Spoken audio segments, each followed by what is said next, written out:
Red. Red. Red. Great.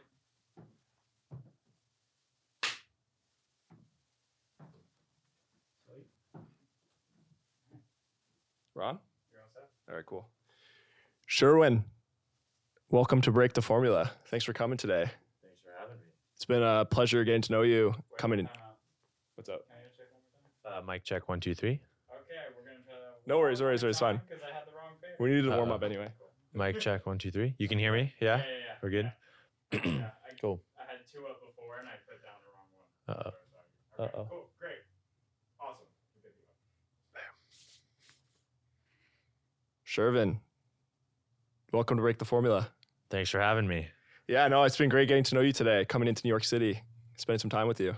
City of Dreams. Yeah. For those of you that don't know, we were introduced through Captain Sinbad, and I came in today to New York City, and then we went for a run, 5-mile run around the pier. Yep. Yeah, it was good, man. That was a fun run. Little pitch and it was called pitch and run. Yeah. It was like a VC little run. Yeah, pitch and run with like 20 other, maybe 15, 20 other people, getting some fitness going, which I think makes a lot of sense for us to first meet at a run because your channel is really focused on health and fitness. Is that right? That is true. Yeah? Yeah. You did your research. So I guess, what I want to get out of this conversation, Shervin, is over the next hour and a half or so is kind of why you made that choice, So first of all, why don't we kind of share with the audience, like what type of content do you create on YouTube? Yeah, I make health and fitness content. It's testing a lot of wearables, testing strategies, and just running health experiments on myself a little bit, and sharing that journey and what it's like, and just having fun with it. Very cool. And how's that been going for you in the last year or so?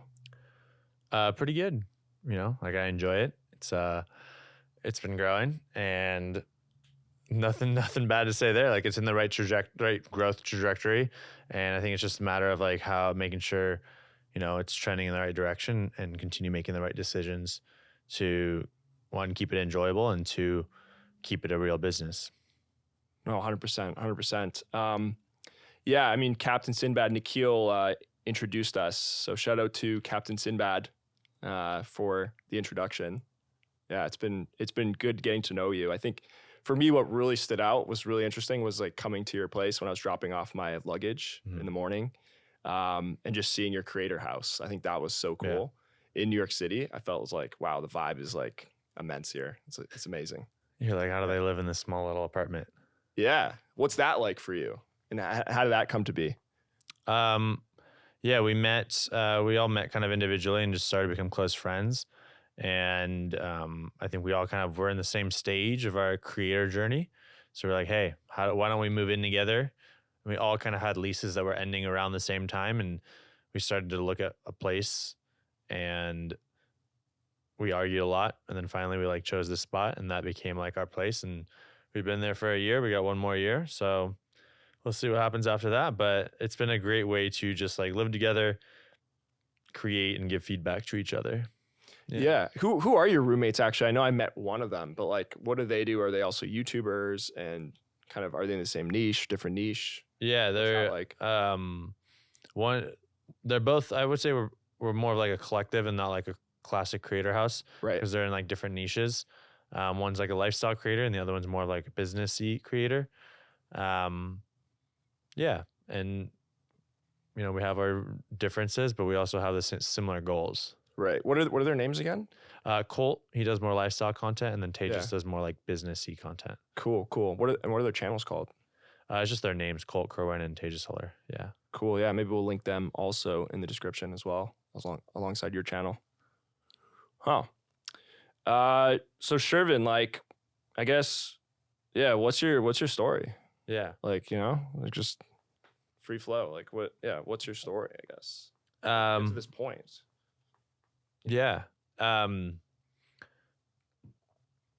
grew up on planet Earth. Yep. And been here ever since.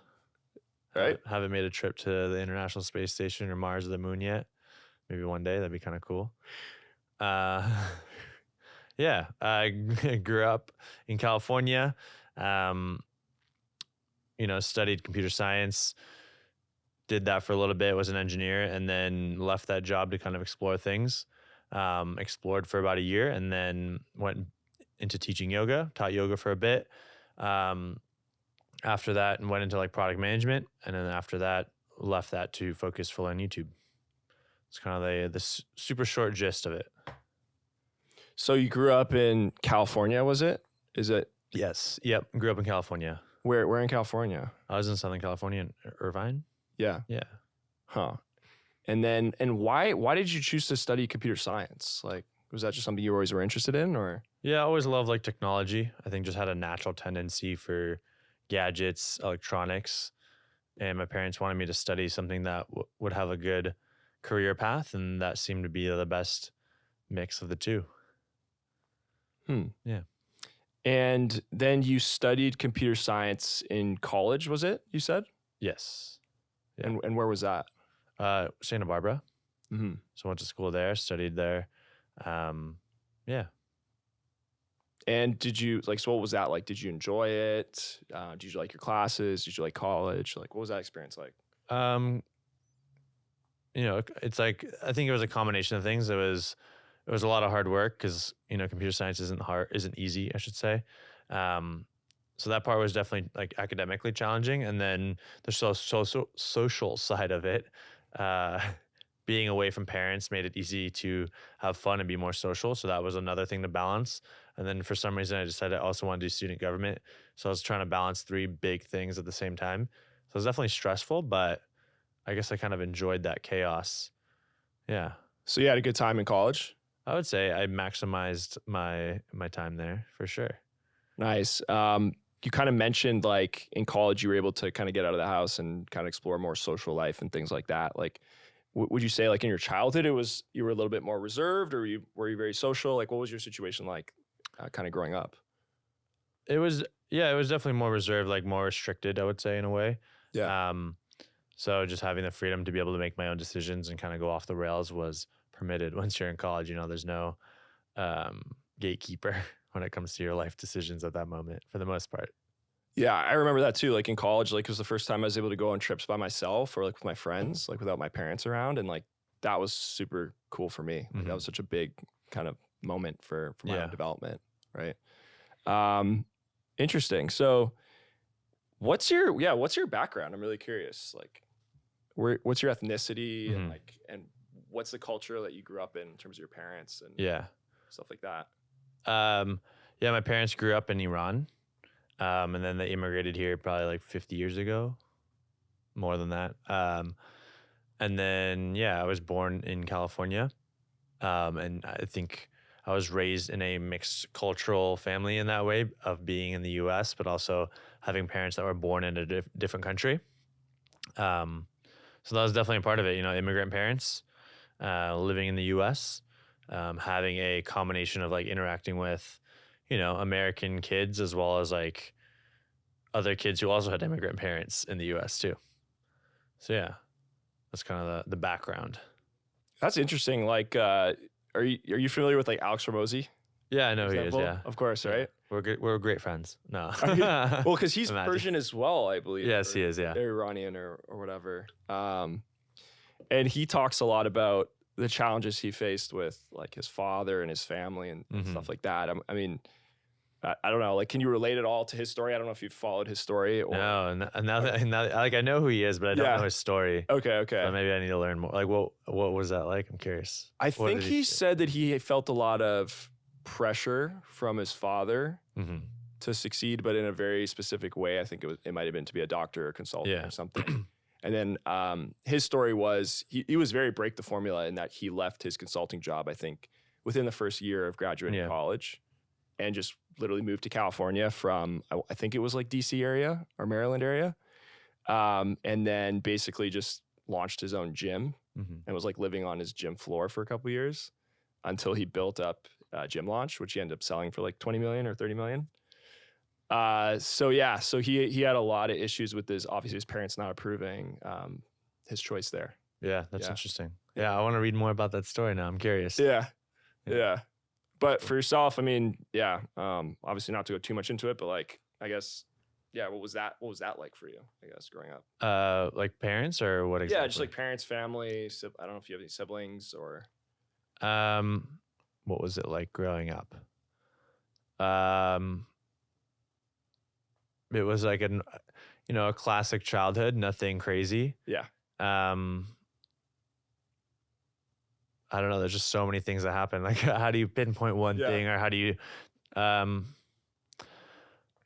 guess it was just like, yeah, I grew up in California, very simple childhood, like middle class, I would say, nothing like extreme on the extreme ends. I guess there was definitely financial challenges, maybe. Like in the early on, I remember like asking my dad for a camcorder because I wanted to like film stuff, and he was like, "No, we can't afford that." So I think in the early, when I was younger, we definitely struggled a little bit more. But then as time went on, I think things got a little bit easier. Yeah, and yeah. Does that kind of answer your question? Yeah, no, that's interesting. Like, how old were you when you were asking for the camcorder? I think I was like 8 or 10 or something like that. I don't fully remember, but I was young. Yeah. That's interesting. So you've always kind of had this interest in film or creating content, I guess. Like why? Yeah, I was a daily vlogger since I was 4. No, I think I always love filming stuff. I think the thing that I've realized is anyone who is successful in anything will almost always have a natural tendency for that thing. Like they will more than likely have had that interest in some sort of way when they were younger. If you look at anyone who's achieved something, they've probably been obsessed about something like that when they were younger too. Yeah. So were you able to kind of build on that initial instinct towards videography or creating content after that point? Like obviously you said your father wasn't willing to buy you, that item because it's probably pretty expensive. He's probably like, why does my 8-year-old want that anyway? But were you able to pursue that as you grew older? Like in your teens, in college or something like that? Or was it kind of dormant, I guess? Yeah, I guess like we had a camcorder, it just wasn't as nice, so I could use that. And then, once we got smartphones, you could film anything on that. So I still kind of played with it. I just never fully dove into it as much. It was just kind of like this fun thing that I like doing on the side here and there. And that's kind of what it was until I think when I left my software engineering job, then I was like, oh, I have this interest. I kind of do this on and off. Like I remember making a lot of montage videos here and there. And I was like, all right, let's do more of this. And I wanted to dive deeper into that and invest more time. Yeah. Interesting. Montage of what? Of just any events. Like I would make montage videos of events of like going on a trip, you just film things and then you make a montage, which is just like, if people don't know what a montage is, just like a whole bunch of video clips with music. Yeah. Okay. To like kind of commemorate that trip and be able to show other people, family or something. Exactly. Yep. It's like, this is like a creation of documentation of that experience with some music on it to like showcase whatever emotion that you think that experience had. Yeah. It's really cool. So in high school, were you like a really good student? Would you say? Define good. I don't know. Like, were you like a straight A student? Yeah. Did school come naturally? Or were you like somebody that's like, you're just trying to figure out what you wanted to do? Yeah, I would say I was a good student. I was not a great student, but I was a good student. Like I was getting B's and A's and maybe 1 C. Right. But I wasn't like a straight A student. I was definitely A's and B's. Like if we're going to talk GPA, I think my there's like if you got an AP class, it was like a 5.0 scale or something, right? I don't even know. I grew up in Canada, so you didn't have that. Okay. Yeah, we have a different system, but yeah, A's and B's. Let's keep it simple.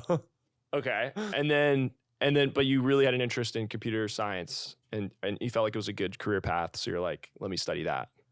No, I just had an interest in technology and I had an interest like in computers and technology. And my parents wanted me to study something that had like a positive career or like had a good career path. So that was kind of the middle ground between the two of like, I have an interest in gadgets and tech and this is a good career path and it involves technology. So that was the middle ground between the two. Yeah. Cool. And then where'd you go to college? Santa Barbara. Santa Barbara. Yeah. Where is that actually? Is that in LA? So there's Los Angeles, San Diego's below it, and then Santa Barbara's above Los Angeles, and then okay. San Francisco is above that in oversimplified form. Super cool. Super cool. And then so you mentioned in college you were obviously studying computer science. You were building kind of like your own social scene outside of your parents, outside of home, I guess. And then you were also, what was the other thing? You mentioned you were doing something else as well. Student government. Right. I don't know if do you guys have that in Canada? I think so, yeah. Yeah. So what were you doing in student government? Well, we had like Congress or something like that, or Senate. I don't remember. So you were at Congress? Yeah, I ran for that for 2 years, or 1 year maybe. I don't fully remember, but I was involved in that and trying to, help improve the school. I don't remember why I got involved, but I did. Cool. And then were you also like trying, because our previous guest we had last week or a couple weeks ago, he was like really big into computer science as well. His name's Maman Monazir. Mm-hmm. And he was like trying to get all these internships. He felt a lot of pressure to like continually get better internships every year during college. Were you kind of in that mindset too, or were you in like a different headspace? I really only had 2 internships in college, or maybe 3, I guess. I think there was no better, but it was just like, maybe it was better. It was just keep getting internships was my mindset. Like keep getting experience. Mm-hmm. That was kind of the goal. Yeah. So and what types of roles were you working in the internships and stuff like that? The first one was like a biz dev internship. Mm-hmm. It was at a startup and it was like very sales focused because I wanted to develop some like sales experience. It was all over email. And that was interesting. I think it was like 10 to 20 hours a week. We did that for a summer plus more. And then it was just like boring. Yeah. But learned a ton. What type of company was it? It was called Find the Best. Mm-hmm. It was a startup around like ranking the best tools and tech around certain products. I wonder if it still exists. I need to go look it up now.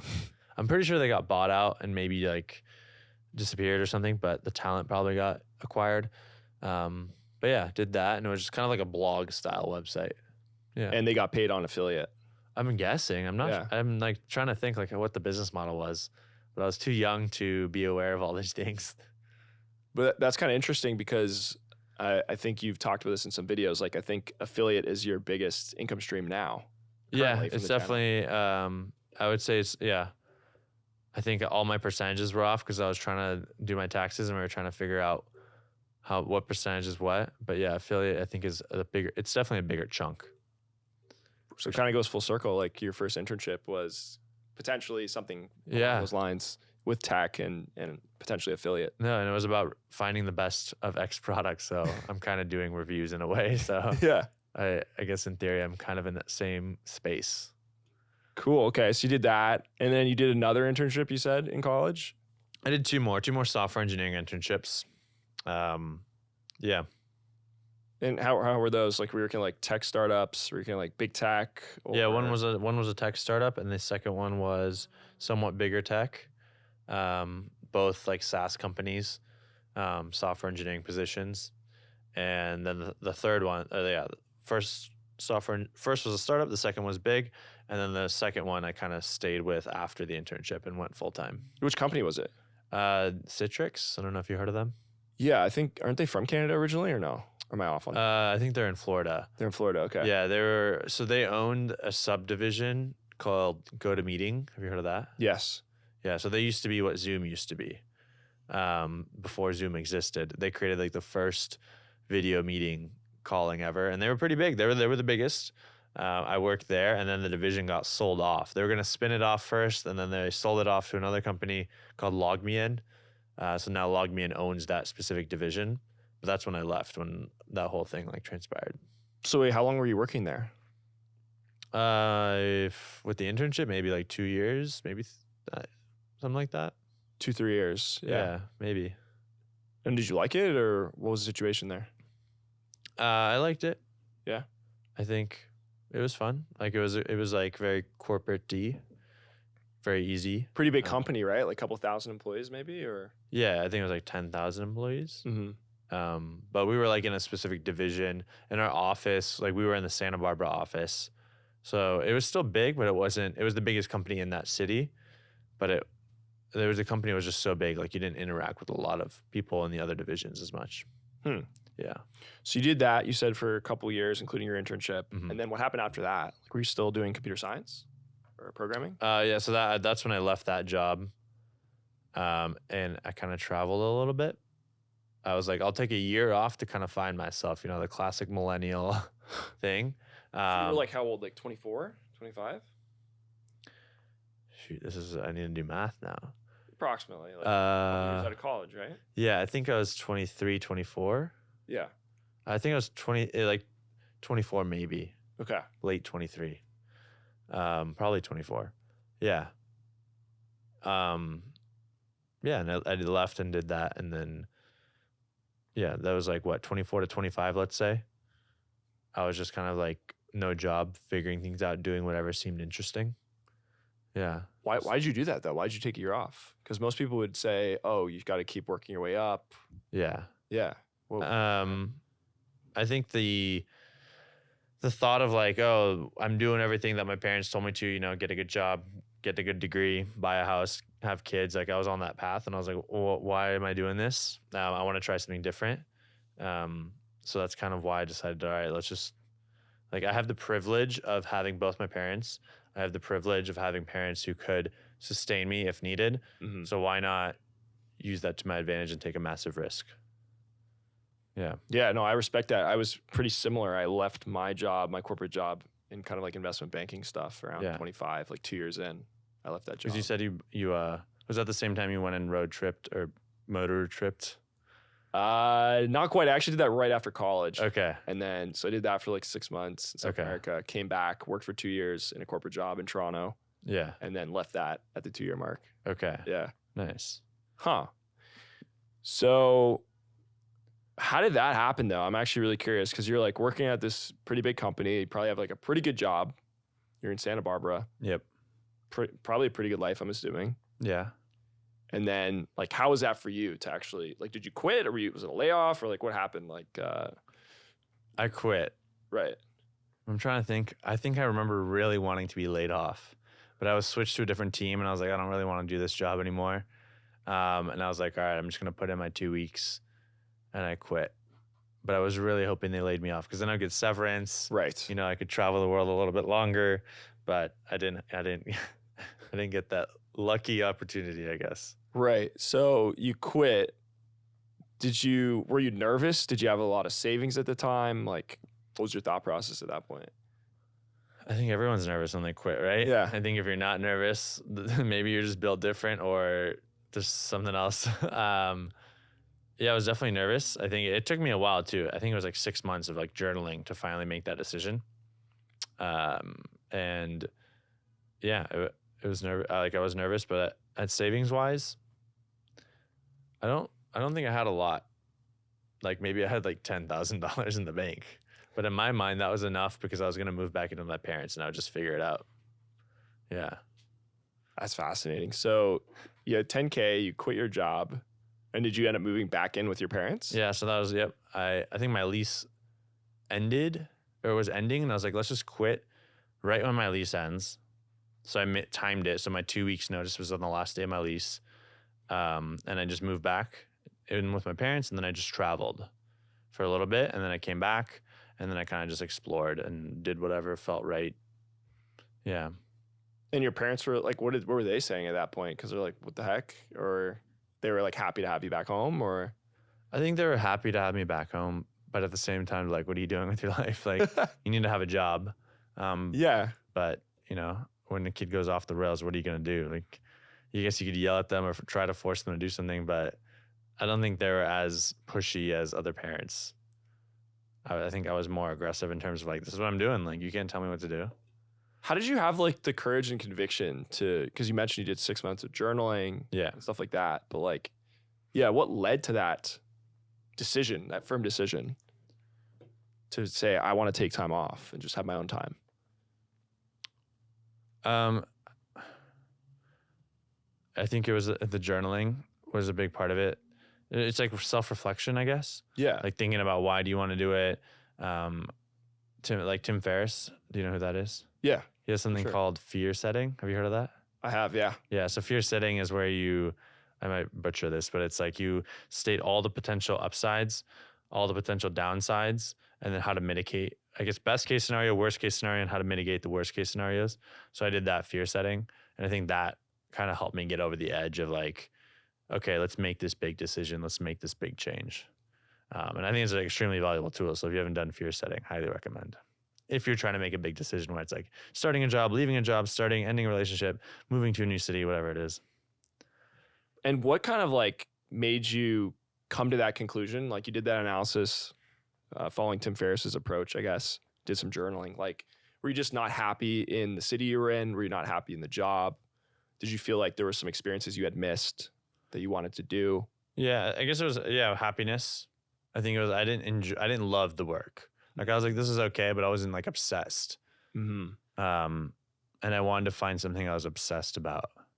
So that's kind of what I was like, let's not just go down this regular path. Let's give myself the freedom to explore a little bit because I have that luxury. Not a lot of people do. And let's find that thing that I'm naturally obsessed about and let's focus all in on that. Do you think that people ignore that feeling that you had? 100%. 100%. Like, I think that's why a lot of people, there's like quiet quitting. There's like so many of these trends. And I think that's because people have these urges to want to do other things. And I think that's part of the world that we live in. Like a lot of people have that luxury to be able to think about that. Yeah. But would you say most people don't have the courage that you had to quit and to try to pursue that uncertain ideal? Because at that time you had no idea what would become of it. I would agree. Yeah. I don't think most people have that courage. Yeah. What's the podcast name again? Break the Formula. Break the Formula. Like, right. That's the same thing. Like break the formula, I would argue is the same wording for, having the courage to go off the beaten path in a way. Exactly. Not just follow the formula. Exactly. That's laid out for you.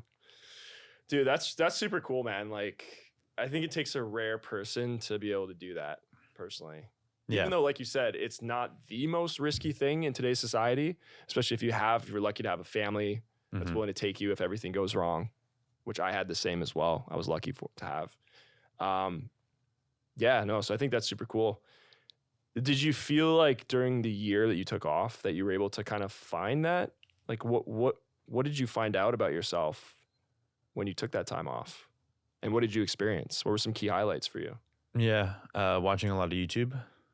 Okay. So you ended up watching a lot of YouTube? Yeah. I think I gave myself the permission to do whatever I wanted. So part of that was watching YouTube. I started teaching yoga. And just whatever was interesting and my heart desired, I just did that. So I was like, this is cool. Let's go do that. Then I would do that. There was like nothing was forced. It was pure, just follow whatever feels right. Which I think sounds kind of crazy in a way. Yeah. But that's kind of what I gave myself permission to do for that year. And part of that was teaching yoga. And then the second part of that was like making videos on YouTube. So that was kind of where it all started. Yeah. So, because you're 31 right now, you're almost 32. So this was 7-8 years ago. Yep. So you started making YouTube videos in your spare time. More consistently, yes. I definitely posted. Yeah, I definitely posted on YouTube here and there since like high school. But yeah, I was like, that was the point where I was like, I want to make YouTube videos or more. Like I was thinking more about making YouTube videos. Yeah. It wasn't just posting a project I did at school on YouTube. Yeah. So it kind of came back that interest in making videos that you had even at age 8 or 10, that curiosity kind of came back and you were able to try to explore that a bit. Yeah. And that was kind of the whole mission of the year, right? Just chase whatever felt right. And that was part of it. It kind of resurfaced in a way, or I just spent more time. I gave myself permission to spend more time doing it because I was making videos here and there, but I wasn't doing anything seriously. So that kind of gave me the time and space to follow those natural tendencies a little bit more. Yeah. Do you think that people around you thought you were just being lazy or just directionless and like, what the heck are you doing? People around me being like friends and family. Yeah, everyone. Yeah, your peer group, wherever. I think, well, it's at that point, it's like when you move back in with your parents, most of your friends have left. I guess in my world, most of my friends had moved, right, to other cities, right? They were working different jobs. So I was really just surrounded by like my parents. My sister, I guess, was still there maybe. So yeah, there wasn't a lot of like current friendships that were there just because everyone was like working in whatever city they went to school in typically. Um, and I think they were just kind of like, all right, there's nothing we can do. My parents were just like, we're just gonna support him, but there's not much that we can do to like force him to do anything. Yeah. Yeah. So did you didn't feel at all like, oh man, what am I doing? And like my friends, like maybe my friend got a promotion, my friend moved to New York, my friend moved to San Francisco, got a great job at Facebook or something like that?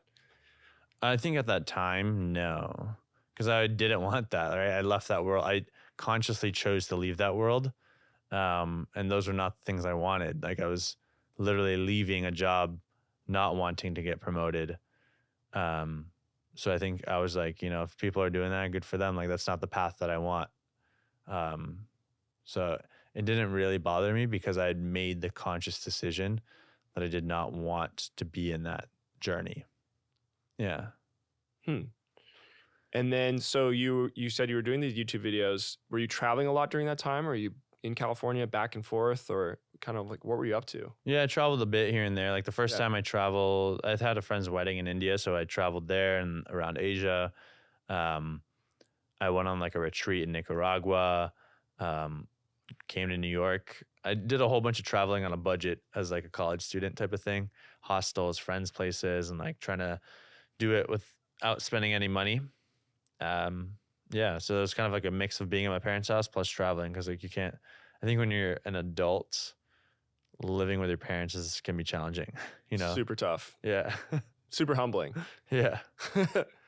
So you kind of split up the time at your parents with like going out to like other cities and Exactly. Yeah. Yeah. just have your own time. Mm-hmm. Yep. What was that like for you to like travel to all these different places and not be working so you could just kind of explore? Yeah. What was it like to travel to all these places? Yeah. I think, in general, travel is like fun. So it was fun. I think it was just exhilarating, like just like going to a new country that I'd never been to. Like, hey, we're in Thailand. Okay, we're in Vietnam. Like, all right, we're in India. Like, just going to very cool places that I just never had been. I think it's just exciting and thrilling. Yeah. Were you making content around the travel as well? Or what was your content about that you were experimenting with on YouTube? It was so on and off. I think I made some travel videos that might be on my channel. If you go check them out, you can see them. Shout out Shervin shares. Am I saying it right? Yeah. Yeah. What else? I made like the weirdest stuff. I just made whatever came to mind and seemed interesting. It was kind of like a spray and pray approach. It was really bad stuff. Oh, really? You're not proud of it? 7 years ago. Like I hope I'm not proud of it, I hope you look back and you're like, that was really bad. That means you've learned a lot, right? So I guess based on what you're saying, like, did those initial videos get much traction on YouTube? Like, were you hoping that they would get traction, and how did it go, I guess? Obviously everyone hopes they get traction. Yeah. Not obviously, but I think I wanted them to get traction because I wanted to be a quote unquote YouTuber. Mm-hmm. And I kind of just was like, all right, how do I make more videos? And some of them did. There were some random ones that did pretty well. Like I made a video about like Amazon. Oh, nice. I forget, Amazon delivery. Like I was delivering Amazon boxes and I made a video about it. And that was like my first viral video, I think. Yeah? How Yeah. many views did it get? I want to say it's like 70,000 views. I'm not That's sure. pretty solid. Well, it's like when you have 100 subscribers, that's a lot of views. Yeah, that is a lot of views. Yeah. So that was like my first one, I think. Yeah. Okay. What was because you said you also watched a lot of YouTube during that year. So like, what were some of the channels that really inspired you, or creators during that time? Let's just say they all got canceled. What? What do you mean? A lot of those creators just got canceled, What do you mean by got canceled? Like they got You know, like They got taken off YouTube, or they just no, they're just like they're not popular anymore, or people don't watch them, or they're not highly regarded. like what's an example? Well, I think it's just not best to say. You know, Oh, I think it's a lot of creators that were pretty popular at the time, but I think now just a lot of things happened, and I think they just didn't make the smartest decisions, and I think now people have lost a lot of respect for them because of that. okay, Yeah. interesting. Can you share a little bit, or no? You can't. Or you don't feel comfortable. I'm actually really curious. 'Cause I didn't know about this aspect of things. Like you're saying, they got canceled because of. There's a lot of like daily vloggers, you know, those types of people. Okay, If you watch YouTube at that time, you'd probably be able to easily guess.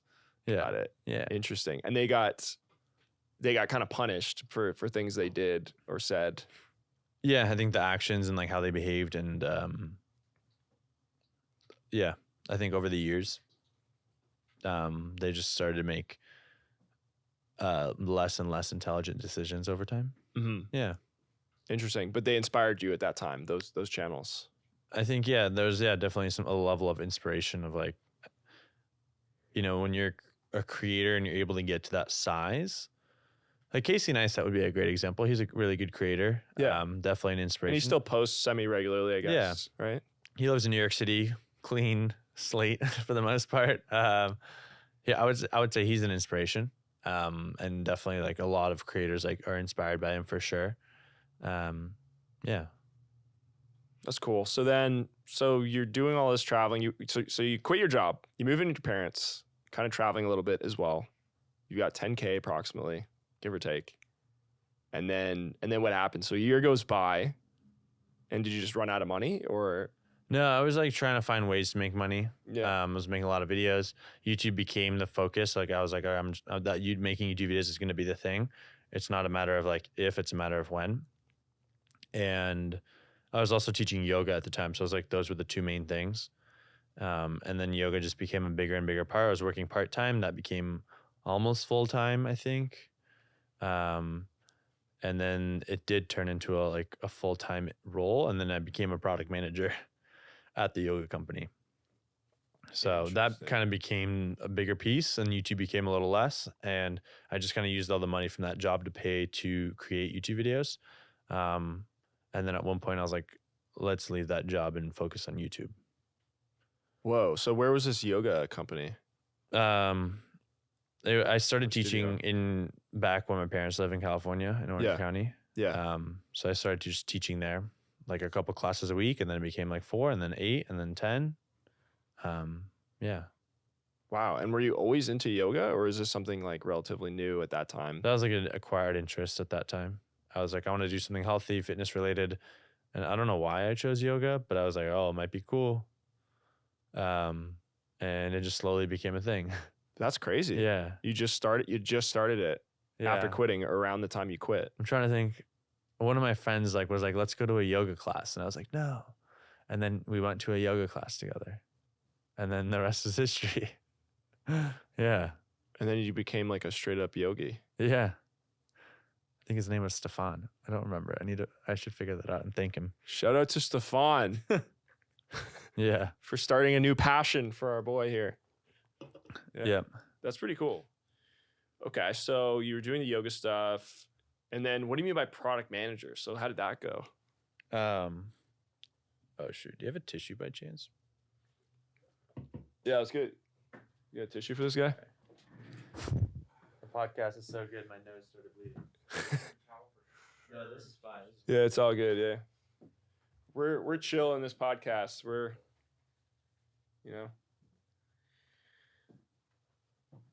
I think we were getting so emotional with the dialogue that.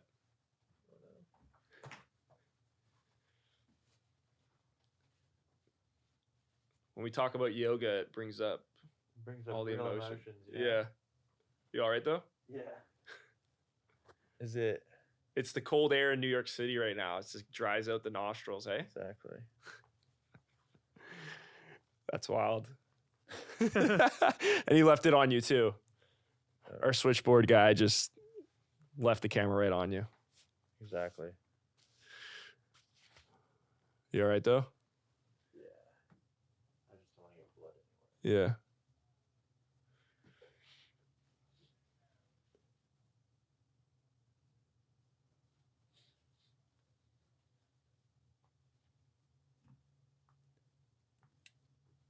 No, we got paper towels. That's what we're working on today. totally fine.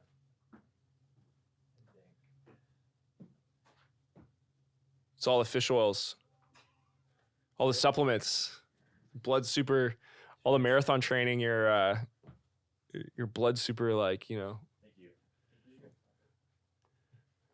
your blood's super like healthy and potent. Yeah. Okay. I might just have to dabble my nose here and there. Yeah, that's fine.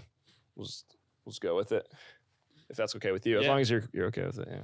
Sounds good to me. Yeah. So yeah, so you were doing the yoga stuff and then Yep. So what do you mean by product manager? Like what were you up to? Like a product manager is someone who owns like part of the product Mm-hmm. and manages it. Okay. So like my role was to like I worked with the marketing team, operations teams to help develop certain features in the software, like whether it was internal or external, and like help execute and make that happen. It's kind of like a project manager, like you're managing a project, but it's a little bit more technical. Yeah.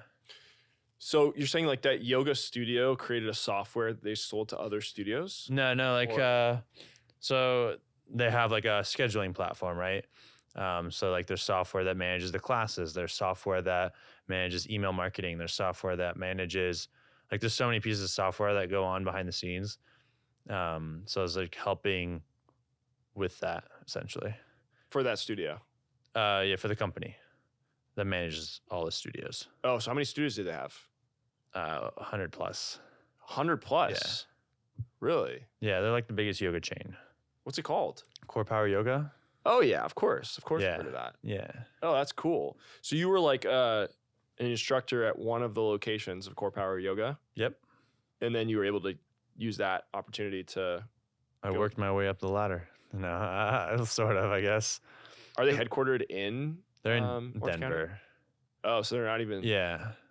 So I started in Orange County, but then I moved to San Francisco to help open up a studio. And then from there, just because I had the engineering background, I was like, the check-in process here is super slow. So I built something to like optimize the check-in flow. The executive team was like, what is this? This guy's just putting software on our computers without permission. Wait, this is genius. Come work at the corporate headquarters. So then I moved to Denver and I worked over there. Oh, no way. Yeah. How long were you in Denver for? About a year and a half, maybe.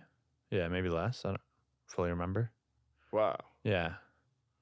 So that's pretty cool. So you were able to basically go from a corporate job you didn't like, Mm-hmm. that you took some time off, you were able to play around with some YouTube videos, find a totally new passion Yep.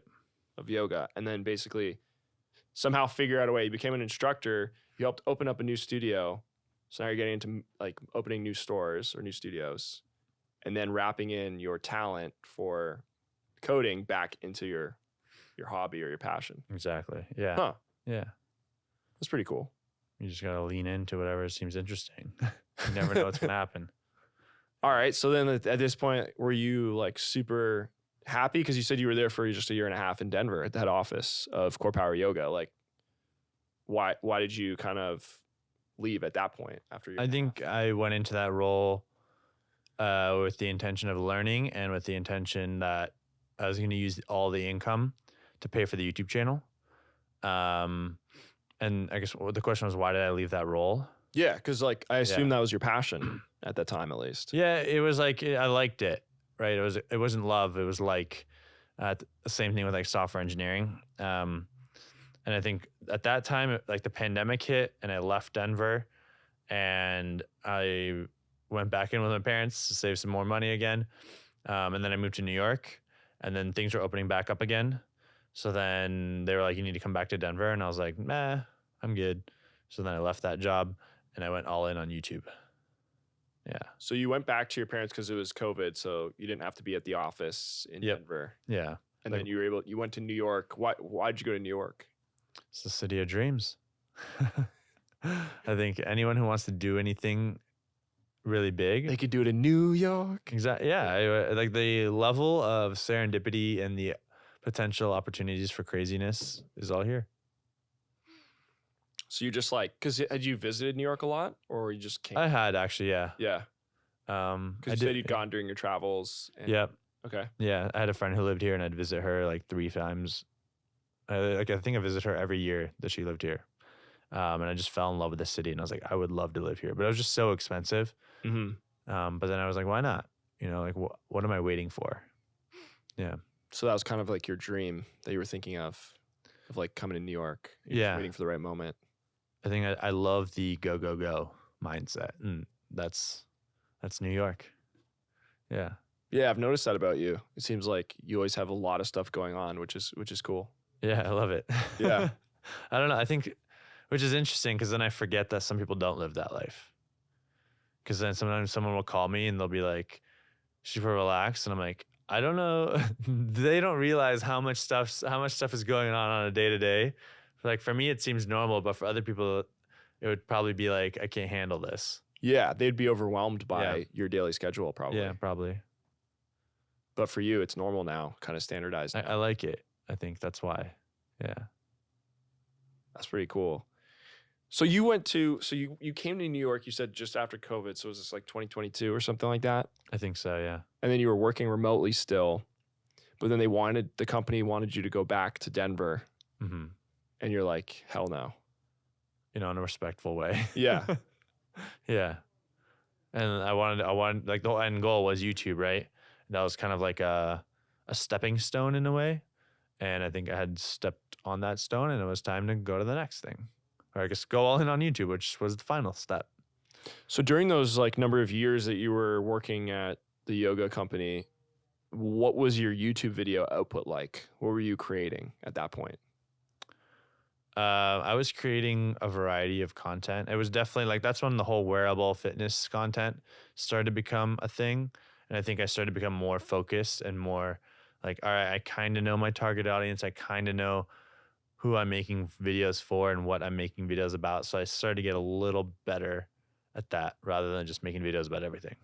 So before you were just making random vlogs and you mentioned the Amazon thing. Yeah, pretty much. But then you started to realize your focus, I guess. Yeah, at that point. I was getting better at it, you know. So it's always a work in progress. It's never perfect, but I was getting better at stating my goal, which was like growth and building a business. And I think those two things require you to, it's like you're a product guy. I think it's the same thing as building a business. Like your videos are a product, and you need to make sure that you're getting product market fit, and you're building a product for a specific customer with specific needs. And that's a business. And I wanted it to be a business so I could pay myself and live off of it. Yeah. And so you mentioned that one key thing you noticed was this trend towards wearables, because I guess like Whoop and Garmin and like a bunch of new products, Apple Watch, were coming out. And so you were able to kind of get behind that trend. Yeah. I don't know if it's a trend, but I think it was like a thing that was like there, and I was like, I like this stuff. I like fitness and I like technology, right? Go back to the natural tendencies. And this just seemed like a good niche to be in. Yeah. And so were you starting to get traction on some of these videos? Like what were some of your biggest videos over the last couple of years? I think I think 8 Sleep was one of the videos that did pretty well at that time. It went like semi-viral for what the level I was at. And I was like, oh, that's so cool. So I kept making more 8 Sleep and like sleep content. And then I don't know if Whoop did pretty well too, I think. And that was like my second best video. The best video was like how to do laundry at a laundromat. So my goal was to beat that. But 8 Sleep and Whoop were like the top. How was that your top one though? I just ranked in search. You search how to do laundry at a laundromat, and I was #1 on Google. Yeah. Okay. So that was my #1 video for 5 years. How many views does that one have? I think it was 150,000. Nice. Yeah. That's pretty funny. Yeah. You'd think there'd be a lot of competition for that video. I think I just made a great piece of content as a guy who barely knows how to do laundry. Yeah. That's super cool. Yeah. Speaking of wearables, you have like what? Let's show the audience your arms right now, your Yeah. forearms or your wrists. Like, we got 2 watches. yeah, We what's got a going Whoop, on over here? Like, and we've got yeah, let's see. I'm gonna hold this up here. We got a Whoop. Yeah, you got what's going on here, dude? Like, I didn't even notice that. No. What's that on your bicep? So that's the Whoop. Okay. Yeah. All right. So what's going on? Are you actually using them all right now, or are you just kind of just showing off what you like? I would say I'm using them all. Okay. What does using mean? I don't know. Like, are you actually collecting data for them for Yeah. a reason? I think when you wear them, they're automatically collecting data for sure. Okay. I think it's part of my job to wear them and like get insights and thoughts. And I could wear them for a week and make a video about it, or I could always be wearing them and always know what's going on. So I think that's kind of what makes me stand out and makes me a quote unquote expert. Right. So do people find it weird that you have like all these different gadgets on all the time, or? Well, if you're not doing something that other people are, if you're not doing what's normal, Right. it's technically weird, right? I guess so. Yeah. So like, do So, people yeah. like ever ask you like, dude, why do you have like so many watches on or gadgets? Or- Sometimes. Yeah. Sometimes people don't notice, but yeah, people do ask. And some people also just recognize me because of that. They're like, oh, like, yeah. So why don't you walk through actually for the audience, like what are you wearing right now, and what data are you collecting with each of those pieces right now? So what do you have? What are those? I have 2 watches, the Apple Watch and then the Garmin. So which model are these? This is the 965 and the Apple Watch Ultra 2, I'm pretty sure. Okay. Yeah, and they're fitness trackers. They track your heart rate. They can track your sleep. I use them mainly for running, so track my runs. Did you have them on a run today that we did? Yeah. 5 miler? You had Mhm. them both.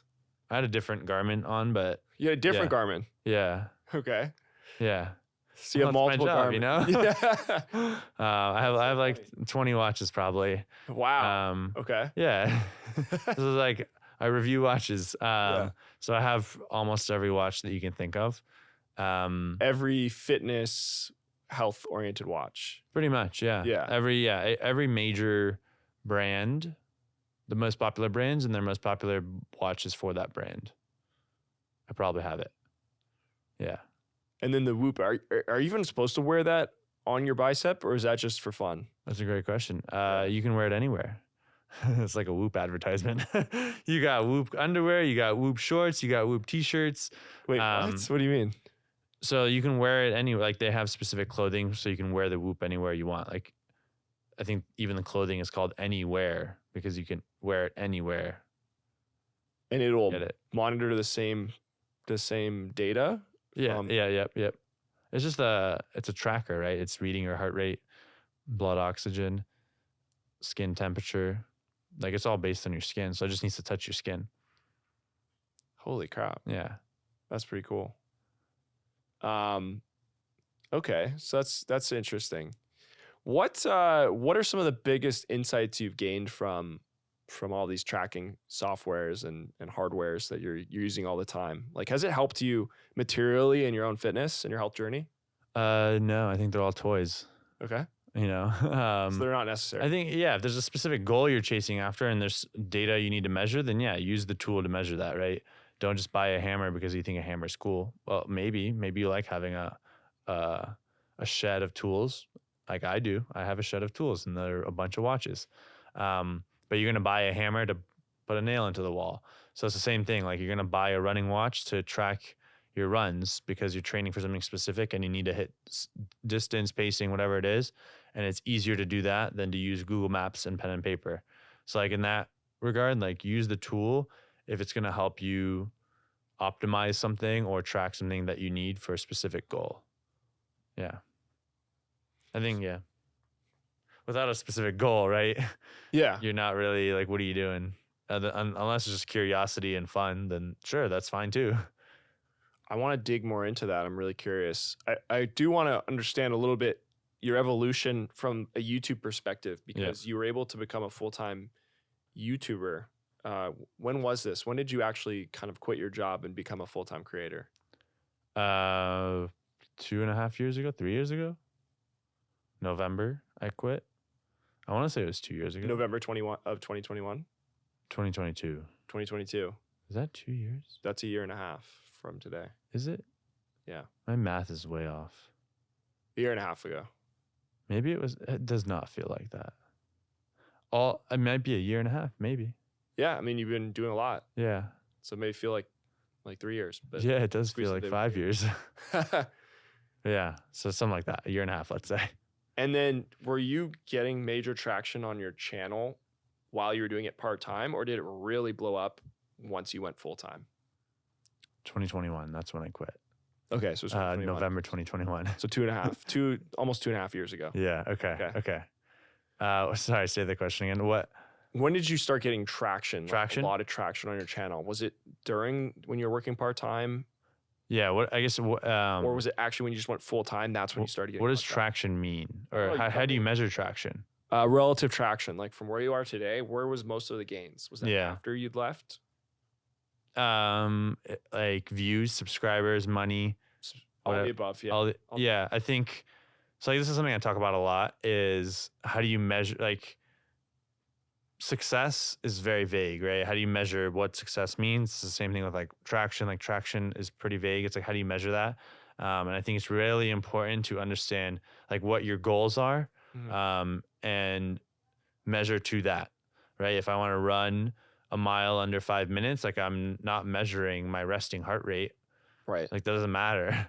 Yeah. Or I'm not trying to measure calorie intake, maybe, but I'm trying to optimize for my mile time. So the same thing for like YouTube. Like my goal was to make it a business, right? And to be able to afford to live off of it and create things that I enjoy.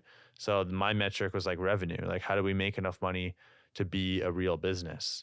And in terms of like traction for revenue, I would say like there was traction for sure. Then it was just about increasing it. Like I was making decent income. So at the day you quit your job officially, like, did you already have revenue? Yeah. How much revenue did you have? There's a Leon Hendricks video where I mentioned, I think we were making like 2 to 5K a month, maybe. And how many subscribers and views? Like, how was your? I was at like 5K subscribers. And you're already making 2 to 5K a month. Mm-hmm.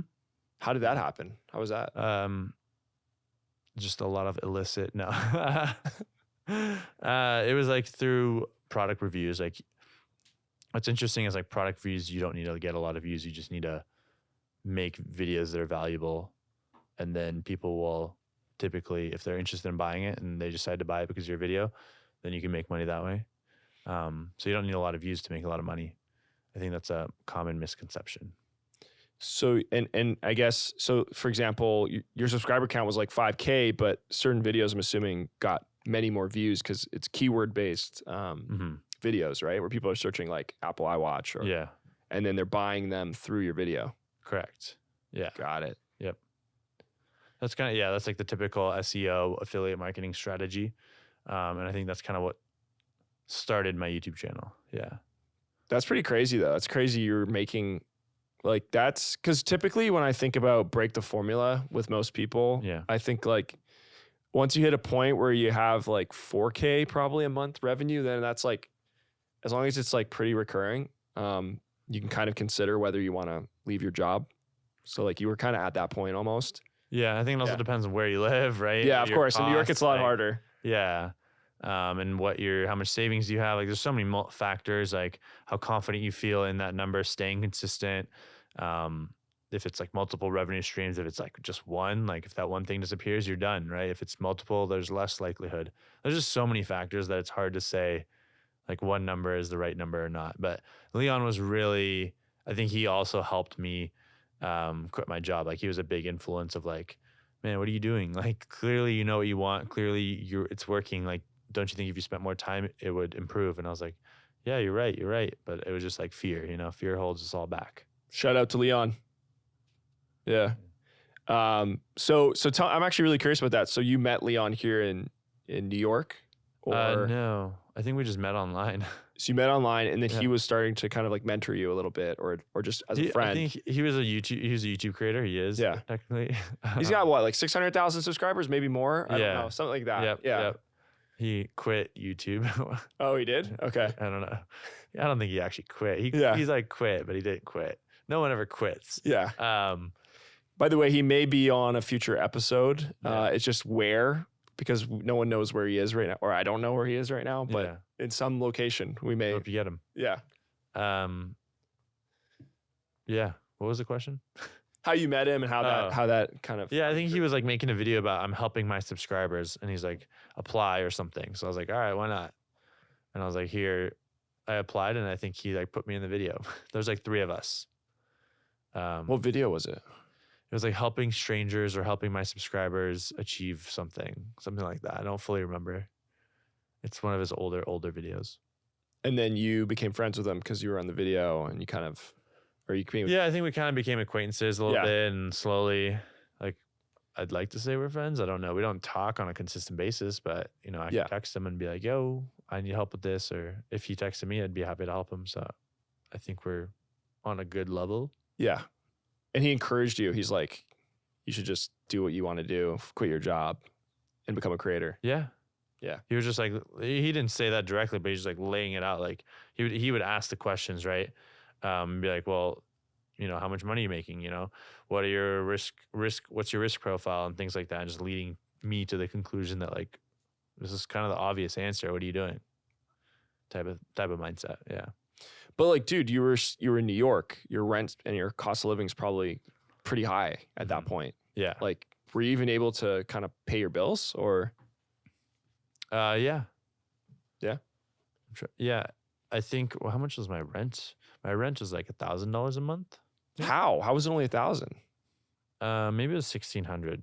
But I was like in a co-living space. Right. So I think it was 1,600 a month. Right. That's like one cost. $2,000. What you need? Maybe $400 for food. But on a good month, I'd have more money. So I think it was doable. But then the idea was if I spend more than what I was spending time-wise, I'd be able to make more money. Yeah. Cool, man. Okay, so you did that. And then what happened after that? Because right now you have like 140 something thousand maybe Yeah. subscribers. Something like that. Yeah. So when did that growth happen? And what do you think caused that growth? I think it was probably over the last year, just having multiple videos do well kind of led to that growth, I think. Like it was just like this uplift of like maybe 5 to 10 videos that just did extremely well. Yeah.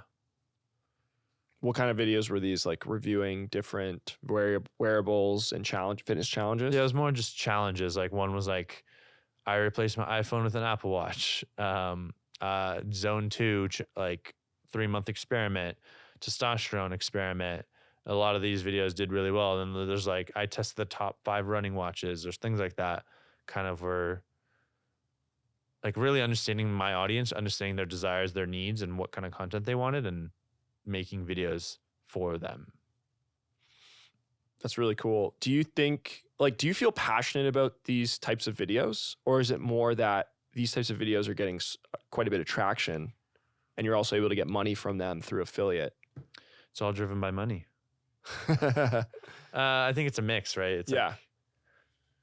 Like you have to find the right blend of I'm enjoying it and I'm making enough money to keep doing it. Of course. Yeah. You're not going to have, you can't have both at the same time. You have to find the right blend. Is there a type of content you wish or would like to do, but maybe you just don't know if it's product market fit yet with your audience? Or are you really happy doing these challenges? And I think the challenges are the most fun. Okay. The reviews are the least fun. Yeah. Like it's good sharing my thoughts, but they're just not as exciting. If I'm doing like a real life experiment, then that's fun. Yeah. Where are you getting kind of what's the motivation behind these challenges and really just focusing on dialing in your health? Is there like a deeper motivation for, obviously they're like really interesting content? Yeah. Yeah. I think it's curiosity.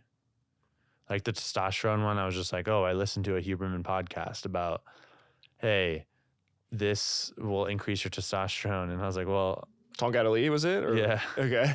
Do not promote taking supplements. But if you do, use code Shervin.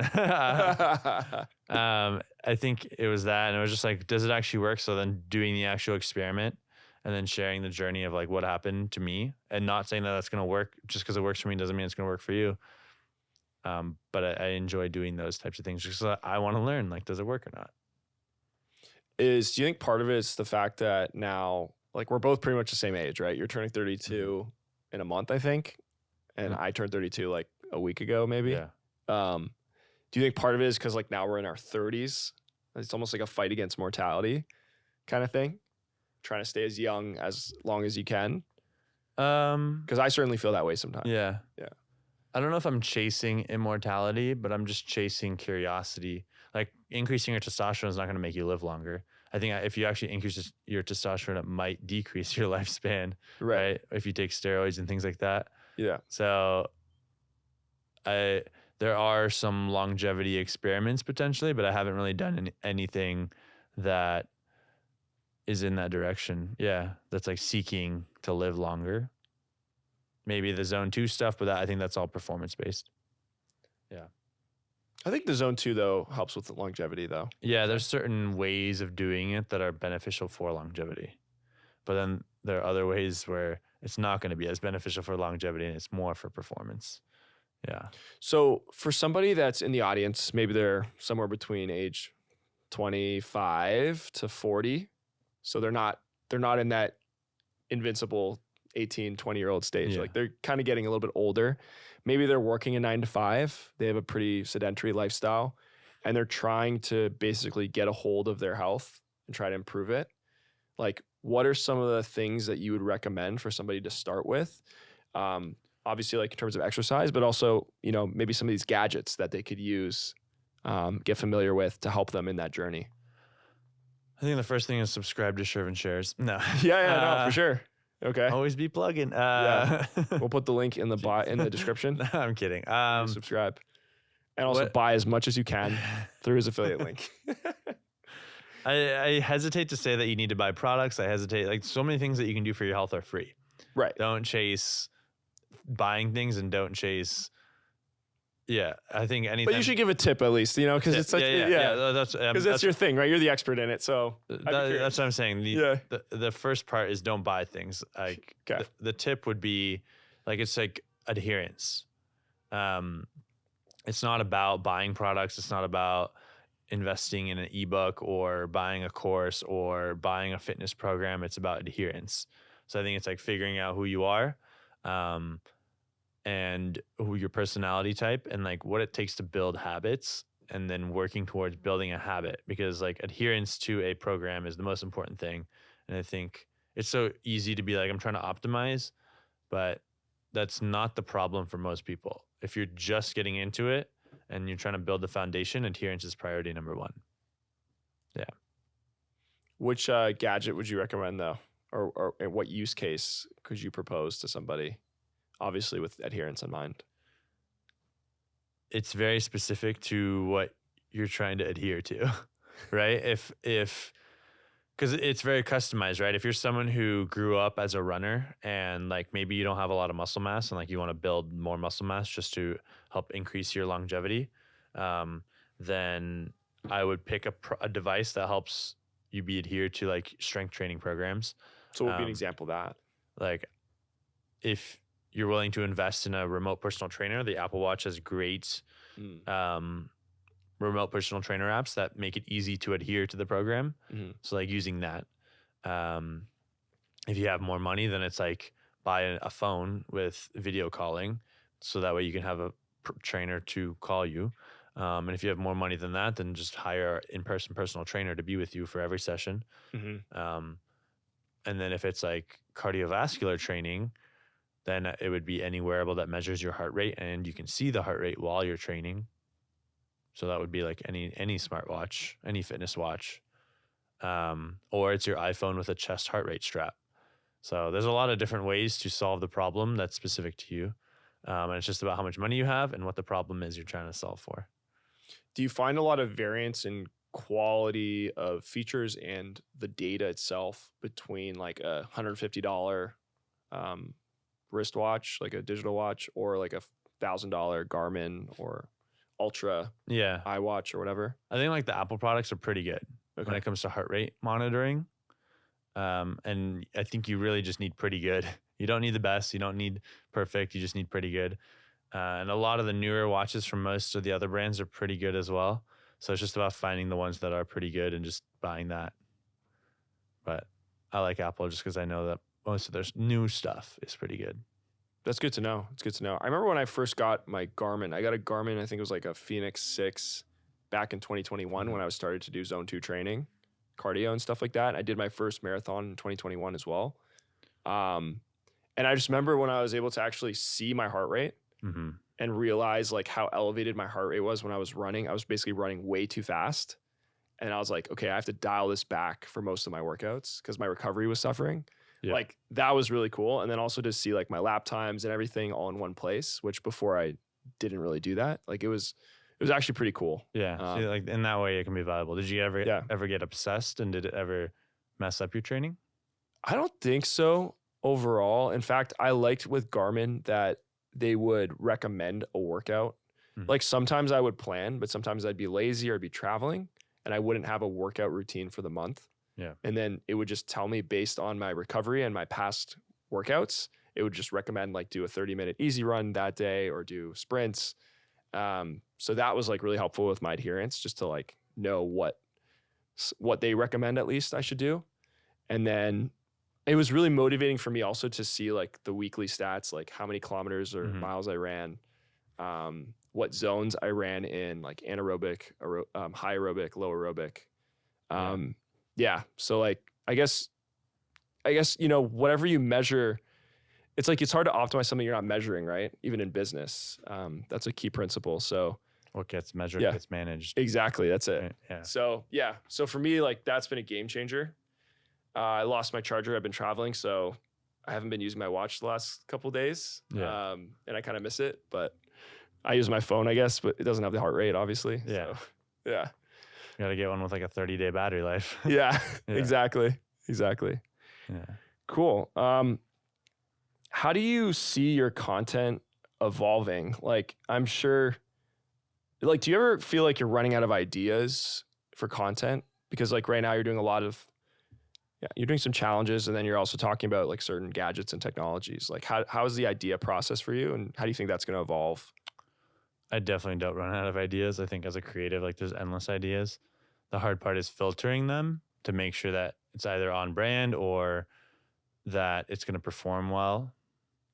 So it's just like, how do you make sure that you're vetting the idea? That's kind of the current challenge at the moment. Yeah. Because there's so many, like I can make videos every day if I wanted to. I have lists of like 100 ideas I want to make. Really? But they take time, they take money, and they might just not be a good video, but it just might be something I want to make. Yeah. How are you able to judge if an idea is a good idea? Do you spend a lot of time reviewing them? Research? Yeah. I think one is like gut feeling. The more you make, the more you learn.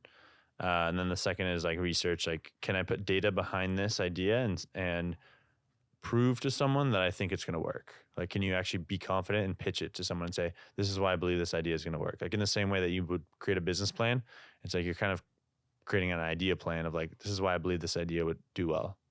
Yeah. Like, is this particularly for like challenges and things like that? Any video, right? Yeah. It could be, a makeup tutorial, and you're like, I believe this makeup tutorial is going to do well because of like XYZ research I've done. I've seen these types of videos perform well in the past. Like, you need this type of person on the thumbnail, things like that. Yeah. So what type of content do you expect to do over the next couple of years? Like, how do you think it's going to evolve, I guess? Because you have so many ideas. Yeah, I think it's the vetting of ideas is like the evolution is just going to be better vetting of the ideas to make sure that they're good. And I think that's the goal, is like, how do we become faster and better at making sure that we only execute ideas that are quote unquote good. Great. And do you expect to ever go outside of, and I'm not familiar with all your videos, but go outside of the fitness, optimization, challenge, wearable niche, or you stay in that for the next 5-10 years? That's very hard to say. Yeah, of course. I don't know. I don't want to, who knows? Maybe tomorrow I'll wake up and I want to be a travel vlogger. Like, it's just like, I give myself permission to do whatever I want. Seems like a trend and a theme in your life. Yeah. It seems to have done you pretty well. Yeah. Do you feel like the process has taken longer than you had hoped or expected? Because you started making videos probably, like you said, 7 years ago. Yeah. How is that for you?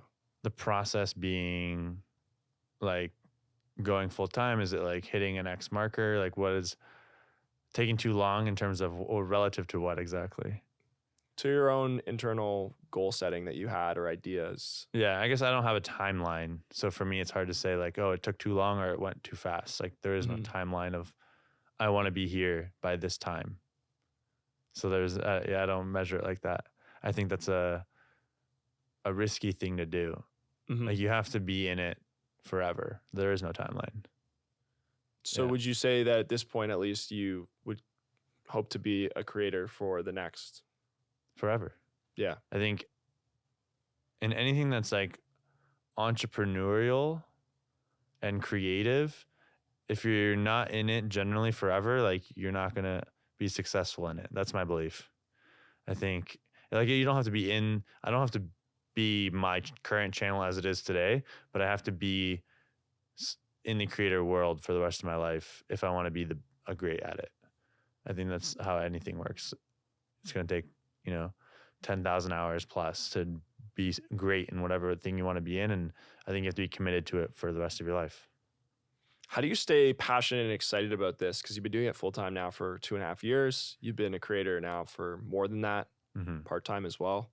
How does your passion kind of wane and wax with time, or? Yeah, I think passion is a myth.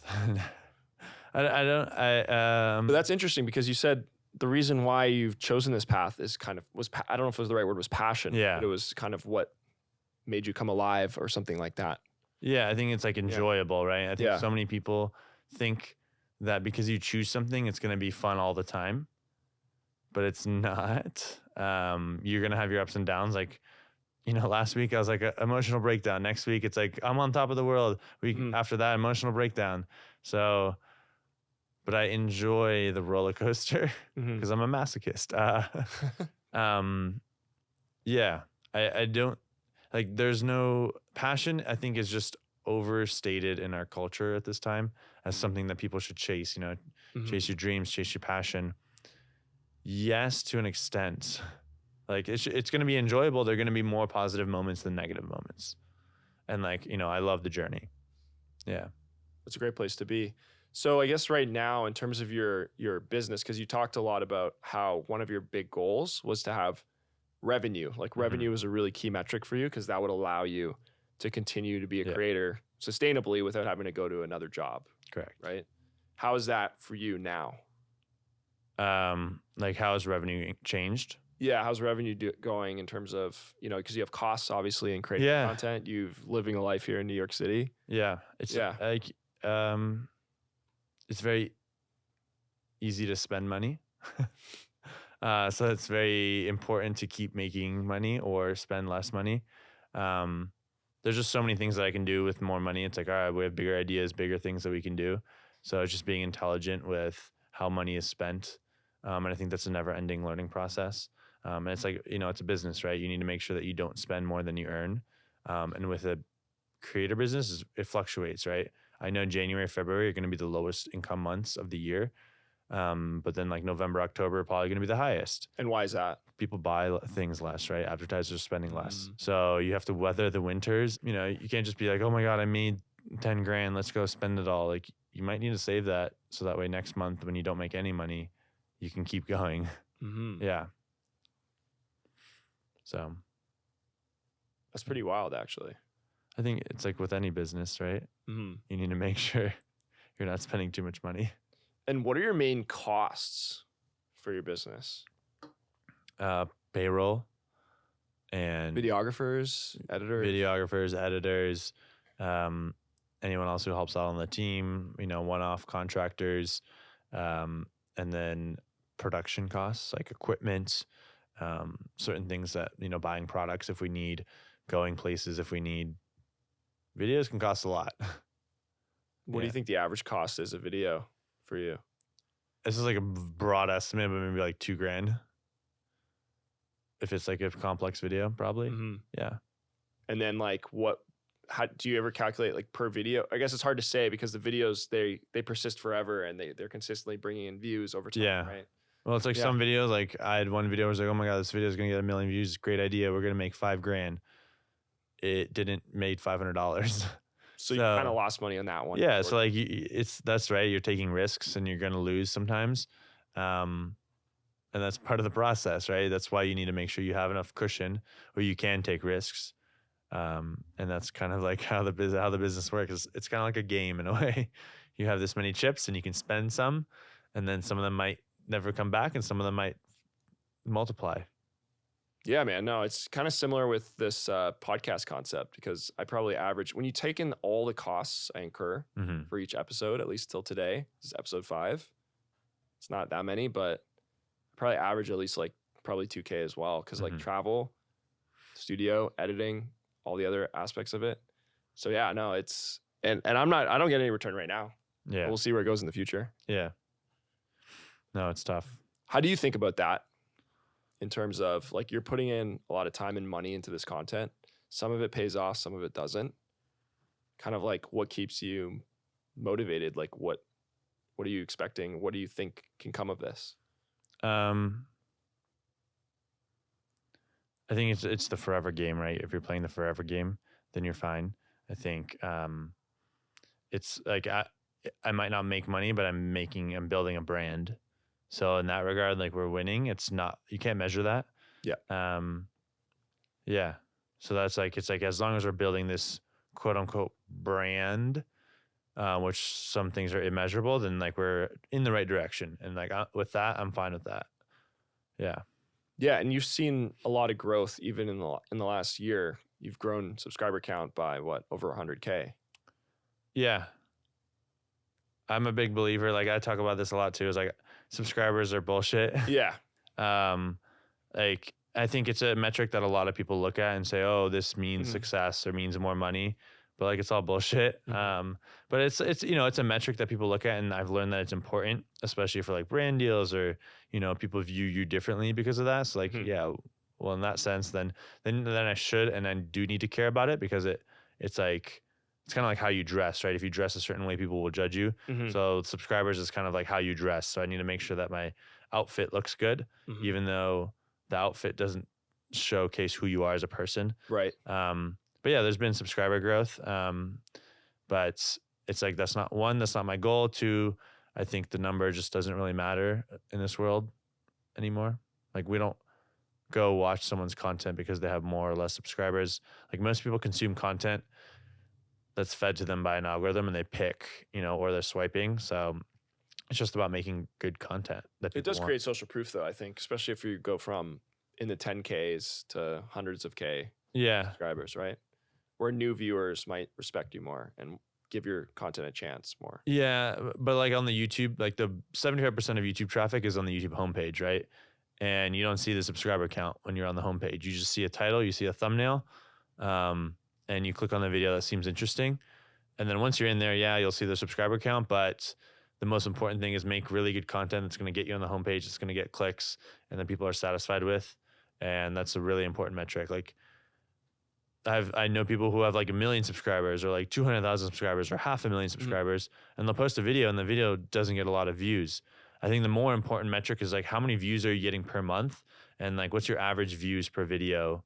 Like, do you have an engaged audience? Because if you do have that social proof, sure, it looks cool, it looks important, and people might trust you more. But there's so many more examples of people having large subscriber counts with low viewership. Right. And like, that is a red flag to me. Yeah. Or they're like losing their audience over. Yeah. They're just not making good content anymore in the eyes of the viewers. Yeah. So how's your revenue changed now as your subscriber count and video production has increased? Yeah. It's definitely not tied to subscriber count. It's right. I would say it's like steady, pretty flat, and then like steady growth maybe here and there.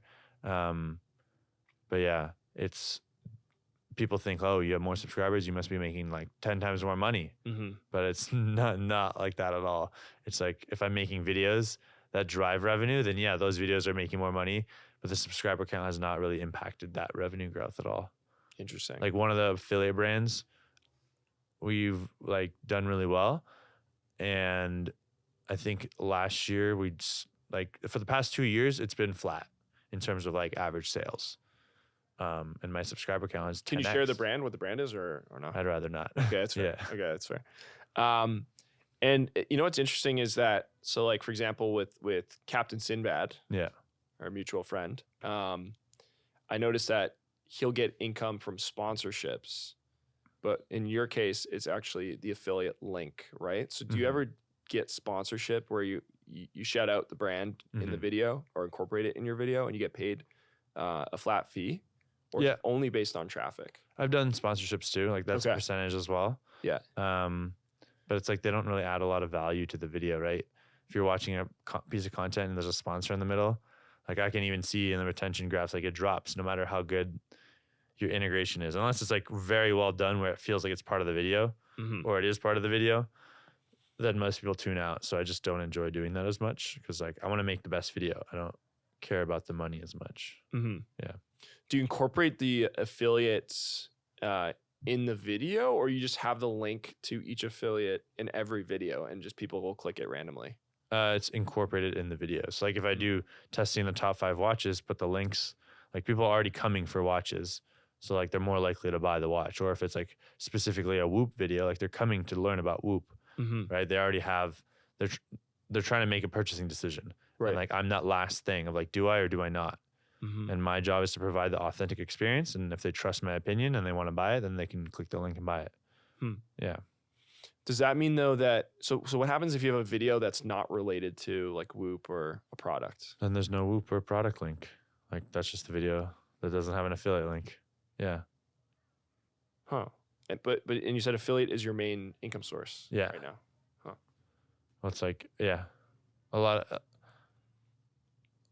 of videos don't make a lot of money. Yeah. I think you're going to do well because I think your brand, you have a lot of inherent brand value you're building. Mhm. And I actually would say, I think it's probably under monetized right now, Mhm. which is fine because you don't need to monetize it, but it's there. And Yeah. as you continue to grow, it's going to become more valuable and you'll be able to add monetization Yeah. products or pathways there. What would be Yeah. a good monetized level? What do you mean? How would you say, how would I go from under monetized to yes, or like over monetized? Yeah, I mean, we'd have to think about that. Who is your core audience? Do you have, I would wonder if you have a very like loyal audience that would follow you very, Yeah. very regularly, or are they just going in for specific product reviews? I think I would argue that you're probably building a loyal audience now that's Mhm. following your challenges and Yeah. your longevity goals or your Mhm. fitness goals. Yeah, no, I think there's a lot of opportunities. It's a great niche you're in. Yeah. So I don't have anything specific right now, but I guess what does under monetized and over monetized mean? I don't know your financial situation Yeah, exactly. yeah. But maybe I'm totally off. But Yeah. my sense would be that there's probably more on the table there. Yeah. And as you continue to build, because you're putting out a lot of great content, I think Mhm. it's only going to grow. Yeah. Yeah. What drives you as a creator? Like, what are you trying to show your audience? Like, why does this delight you so much? Being a creator, you love this clearly. Natural tendency, right? It's like, what do you Yeah. enjoy as a kid? Mhm. Those types of things. I've always enjoyed making videos when I was young, and I think it's like fun for me, That's really all it is. Like, I don't know what is something you enjoyed as a kid that you still enjoy today?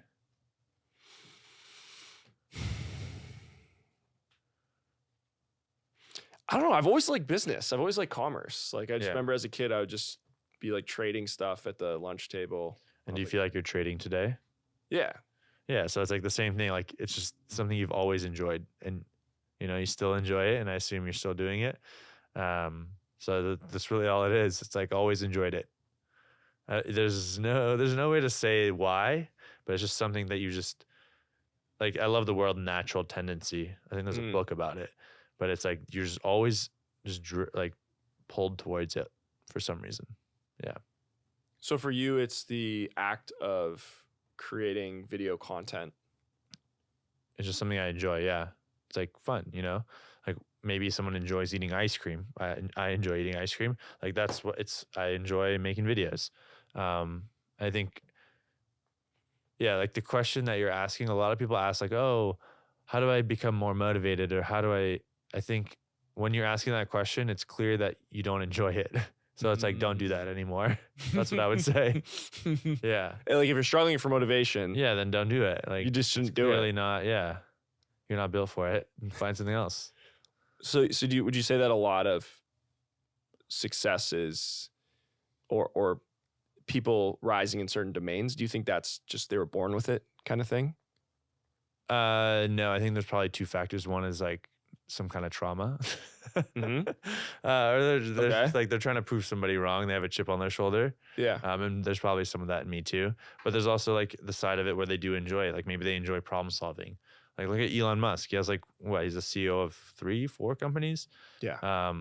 He enjoys working that hard and sleeping at the office. Like he's not like, oh, how do I get motivated to run SpaceX today? Mhm. Right? It's just like he's just wired that way. And I think there's something to say about being wired a certain way, and then there's also something to say about having the right mindset.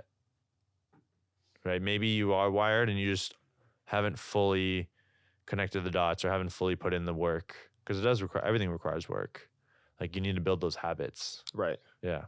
So you mentioned chip on your shoulder or like trauma. You were kind of joking, but like, Yeah. like what are you trying to prove? Who are you trying to prove? Like you said, Hormozy was trying to his Yeah. dad and stuff. Yeah. So maybe it's like proving your parents wrong. Maybe it's like proving society wrong, proving someone wrong in your life, Mhm. the world.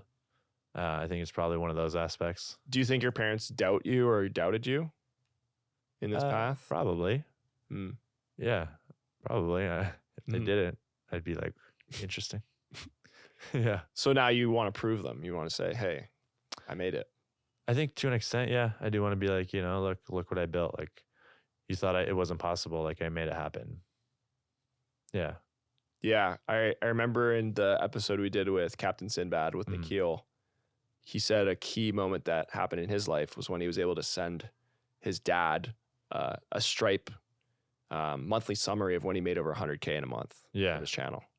That's awesome. Yeah. And he said that was a huge moment for him because Yeah. he said, F you to his dad Yeah. because he made almost as much as his dad had made in a year Yeah. in a month. And Yeah. for him, that was important. That's cool. Do you relate to that or not really? Um, Maybe it's not to that extent. I think it's like, yeah, maybe I could send that to my parents. And for them, they'd be like, okay, great. Like 1 month, like Yeah. do that for the rest of your life.